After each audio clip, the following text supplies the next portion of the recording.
Hello everybody. In this video, we will try to discuss some more interesting things of Ashwini Nakshatra. So if you observe the body parts associated with Ashwini Nakshatra, basically it is associated with knees and the top portion of the feet. So you may think this kind of analogy is actually coming from treating Kritika as the first nakshatra in the ancient astrology. So when you consider Kritika as the first nakshatra, then you start with head portion and then finally knees and the top portion, right, of the feet come to this particular nakshatra Ashwini. And one more thing is, its association with the knees is evident from its association with movement. Ashwini is very good in movement, right? If you observe before Ashwini, there was nothing. And also, Ashwini, as it is a first nakshatra, it is very much related to horses. So, obviously, the knees and the top portion of the feet is given to Ashwini nakshatra. So knees are the body parts which provides us our capacity for walking, running and jumping. Horses can run fast because they have strong knees. The feet again are related to our ability to move. So that's where the kind of energy, the knees and upper feet, right? Knees and the top portion of the feet is actually given to this particular nakshatra. And primarily it is in Ayurveda, this nakshatra is considered as a Vata nakshatra, an airy, because Vata is related to airy element, and here whenever a malefic planet is placed in Ashwini, the person may face some Vata related health problems. So Vata, as we know, carries a very movable energy also, right? In tune with this nakshatra's basic and fundamental nature. All of nature's movable creatures, like birds, have a Vata disposition if you observe. So generally movable creatures, they have this Vata disposition. If you observe the birds, they move a lot. In a day, if you consider, in a single day, birds travel from one place to another a lot. They move a lot. Sometimes, even though they sit, that time also you can observe some kind of movement always. So birds is associated with movement, Vata disposition, Vata element. And the directions associated with this nakshatra are the center, east, south and northwest. So east is one thing, and you can see east is related to sun, right? Sun rises in the east and sun exalts in this particular nakshatra. And south is basically, it is related to Ketu. Ketu is south node basically. So Ashwini is related to Ketu. And one more thing is northwest. So northwest is actually called as Vayuvya, right? So as the Vayuvya, the related is sounding, if you observe, it's related to the Vayuvya, Vayu, the air element is related to this one. So Ashwini is basically related to air element. The names actually come that way only. The relationships, the patterns, right? The relationship among the patterns, it's all basically related. It's not, it's a kind of independent thing. It's not that. It's not an independent thing. So east, south, northwest and the center basically is related to this particular nakshatra. And every nakshatra has four padas. And if you see the first pada of this nakshatra, it varies from 0 degrees to 3 degree 20 minutes of Aries, because every pada is actually 3 degree 20 minutes. So the first pada is actually, as this particular nakshatra is starting in the sign Aries. So in the Aries, 0 degree to 3 degree 20 minutes is actually related to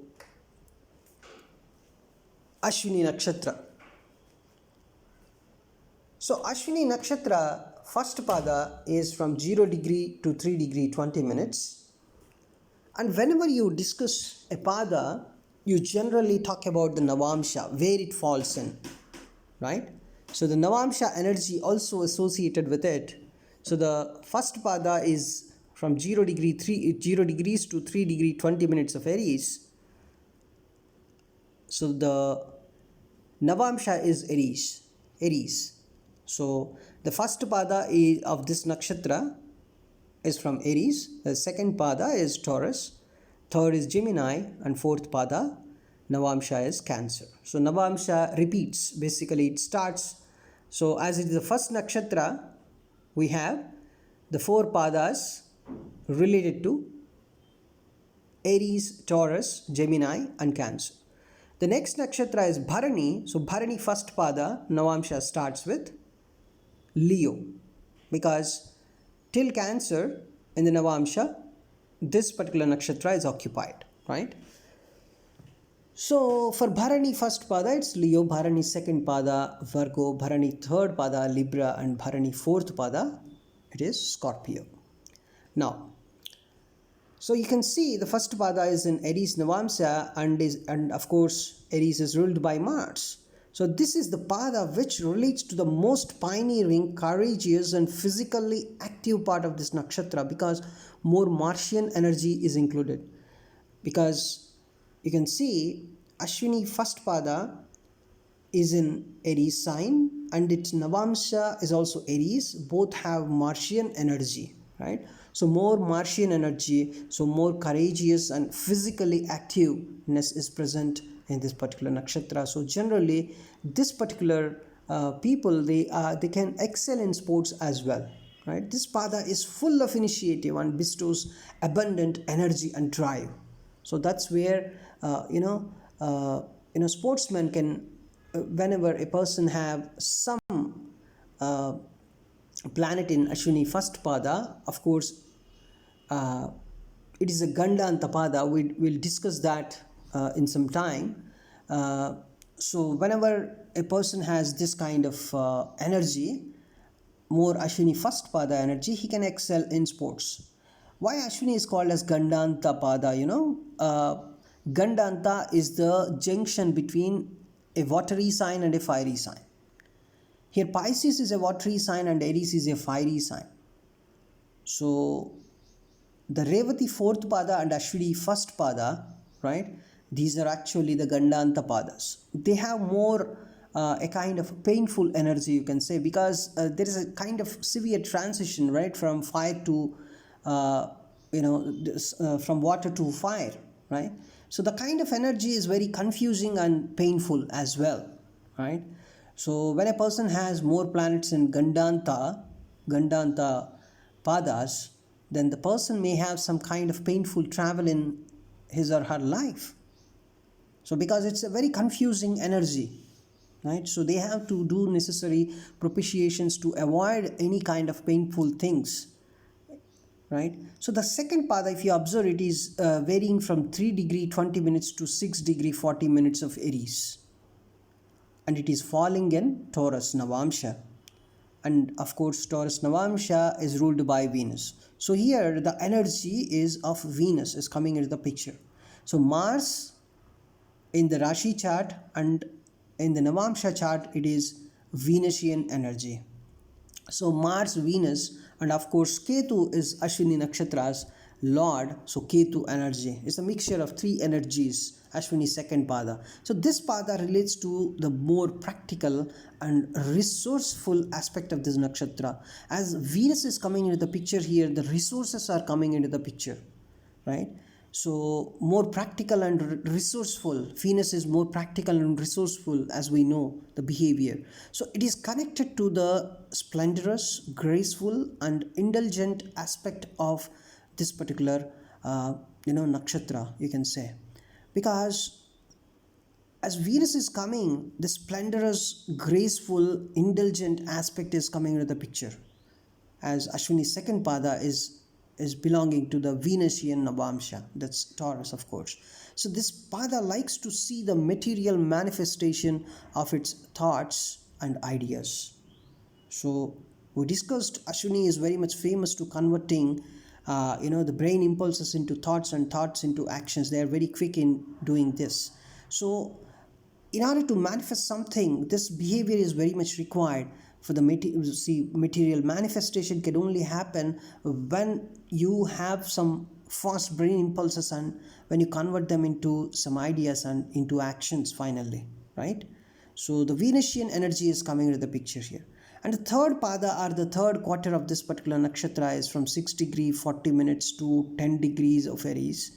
So it falls in Gemini Navamsha. It's ruled by Mercury, of course. And this pada relates to the light, humorous, communicative aspect of this nakshatra. As Mercury is coming into the picture, it is more related to communication. The communication of energy of this nakshatra is activated. So this pada gives a very quick comprehension and makes one adept at all kinds of mental activity.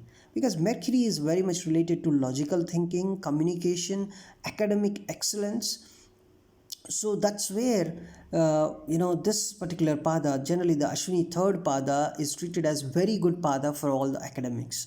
People with more Ashwini third pada energy, they do very well in their schooling especially. So it can be said to be the speedy jock of the zodiac. It's very speed because Mercury involvement is more here, right? Mercury is very light and it has so much of logical thinking, very faster, right? So you can say Mercury's energy is more here. So you can see all the logical thinking, quick comprehension abilities, understanding abilities. The kind of logical thinking is very good in Ashwini third pada. And if you see the fourth pada of this particular nakshatra, it ranges from 10 degree of Aries to 13 degree 20 minutes of Aries. It falls in, of course, Cancer Navamsha, and it is ruled by Moon. So when Moon is coming into the picture, the healing of this particular nakshatra is coming into the picture. So this pada basically related to healing part of Ashwini. So this pada has an eye for people's needs because Moon is like mother, right? So, and is usually very in tune with the pulse of the collective consciousness at any given point in time. The collective consciousness here can be in terms of universal consciousness or the whole as a group. If you consider the people as a group, there also you can see basically it can understand the needs of the people. It can understand, it will try to sacrifice to an extent also. It's very good for medicos basically. So it is the birthplace of the emotional faculty which manifests itself as empathy. You can also say that. Motherly needs, right? Ashwini 4 is a kind of, they have this kind of generosity, the generous behavior, and also they have some eye on people's needs, right? So as it is coming into the Cancer Navamsha. So this is about all the four padas of this nakshatra. So you can see almost all the four padas are very good, but Ashwini first pada has that enormous amount of energy and drive, and the second pada is more about material manifestation as Venus is present and also more practical in nature. And third is very much intelligent and logical excellence in academics is seen for Ashwini third pada, and Ashwini fourth pada is is very good for doctors, you can say, because they have that moon, they have that motherly nature, they understand the people's needs, they try to tune themselves with the people's needs. That's where uh, you know the healing aspect of this pada is also lies in, the nakshatra lies in, right? And this is about Ashwini four padas. And in the next video, we'll try to talk about more interesting things of Ashwini energy. Thanks for watching this video.